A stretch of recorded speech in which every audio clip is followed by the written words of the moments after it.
série, justement. Comment est-il aujourd'hui, ce garçon qui a Alors, été... vous savez, Mika, moi, je me suis exprimé sur ce sujet-là, et il se trouve que tout à l'heure, j'ai rencontré Mika pour la première fois depuis ce qui s'est passé. Parce que Mika, c'est un garçon qui est, au-delà de ses qualités footballistiques, c'est vraiment un très très bon garçon, et surtout très respectueux. On lui a prêté des propos à Mika dans la presse qui ne sont pas les siens. Ça vient de son entourage, peut-être de son agent, je ne sais pas. D'accord.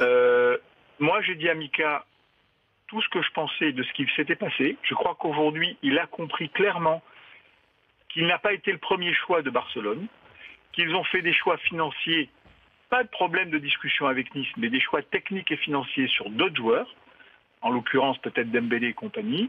Et il a compris aujourd'hui, il faut se mettre à sa place. C'est un garçon qui a un contrat du FC Barcelone, un papier qu'il n'a plus qu'à signer.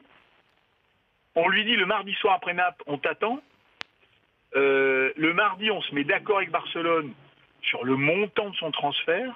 Il nous restait juste des modalités de bonus à voir le jeudi après-midi. Et le mercredi, il apprend que le deal ne se fait pas. C'est son rêve d'aller au Barça. Il a un contrat qui sécurise sa famille pour longtemps. Imaginez-vous ce que peut ressentir un joueur quand il sait que le deal ne se fait pas. L'entourage, pour peut-être protéger, je ne sais pas trop quoi, peu importe, raconte très franchement n'importe quoi. J'ai lu des choses qui, humainement, m'ont fait du mal. Et notamment une, c'est que je pense qu'avec Julien Fournier, on a beaucoup de défauts peut-être. On a juste une qualité, c'est que quand on donne une parole, elle vaut beaucoup plus qu'un écrit. Et humainement, on n'aurait jamais pu imaginer dire à un joueur, tu pars pas au Barça, parce qu'on veut plus sur ton transfert. Il y a une clause, elle était dite, je l'ai exprimée nombreuses fois dans la presse.